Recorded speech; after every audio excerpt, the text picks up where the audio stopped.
ಪೋಷಕರ ಪಾತ್ರ. ಶಾಲೆಯಲ್ಲಿ ಪೋಷಕರ ಪಾತ್ರವು ಮಕ್ಕಳಿಗೆ ಸಕಾರಾತ್ಮಕ ಬೆಂಬಲ ನೀಡುವುದು, ಮನೆಯಲ್ಲಿ ಕಲಿಕೆಗೆ ಪೂರಕ ವಾತಾವರಣ ಸೃಷ್ಟಿಸುವುದು ಮತ್ತು ಶಾಲೆಯೊಂದಿಗೆ ಉತ್ತಮ ಸಂವಹನ ನಡೆಸುವುದು ಇತ್ಯಾದಿಗಳನ್ನು ಒಳಗೊಂಡಿದೆ. ಪೋಷಕರು ಶೈಕ್ಷಣಿಕ ಬೆಂಬಲ ನೀಡುವ ಜೊತೆಗೆ ಮಕ್ಕಳ ಭಾವನಾತ್ಮಕ ಮತ್ತು ಸಾಮಾಜಿಕ ಬೆಳವಣಿಗೆಯನ್ನು ಉತ್ತೇಜಿಸಬೇಕು ಮತ್ತು ಅವರ ಆಸಕ್ತಿಗಳನ್ನು ಗುರುತಿಸಿ ಪ್ರೋತ್ಸಾಹಿಸುತ್ತಾರೆ. ಶಾಲಾ ಕಾರ್ಯಕ್ಷಮತೆಗೆ ಪೋಷಕರ ಬೆಂಬಲ. ಮನೆಯಲ್ಲಿ ಕಲಿಕೆಗೆ ಅನುಕೂಲಕರ ವಾತಾವರಣ.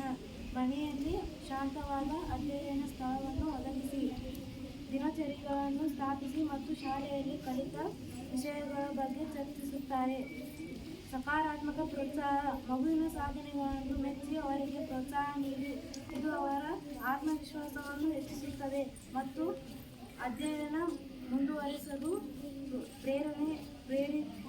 ಪ್ರೇರೇಪಿಸುತ್ತದೆ. ಶಾಲೆಯೊಂದಿಗೆ ಸಹಭಾಗಿತ್ವ. ಶಿಕ್ಷಕರೊಂದಿಗೆ ನಿಯಮಿತವಾಗಿ ಸಂಪರ್ಕದಲ್ಲಿರಿ ಮತ್ತು ಶಾಲೆಯ ಚಟುವಟಿಕೆಗಳಲ್ಲಿ ಸಕ್ರಿಯವಾಗಿ ಭಾಗವಹಿಸುತ್ತಾರೆ. ಮಕ್ಕಳ ಸಮಗ್ರ ಬೆಳವಣಿಗೆಗೆ ಪೋಷಕರ ಪಾತ್ರ.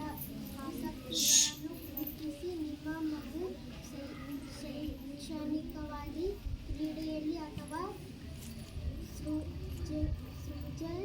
ಸೃಜನಶೀಲತೆಯಲ್ಲಿ ಉತ್ತಮವಾಗಿದೆಯೇ ಎಂದು ಗಮನಿಸಿ ಅವರ ಆಸಕ್ತಿಗೆ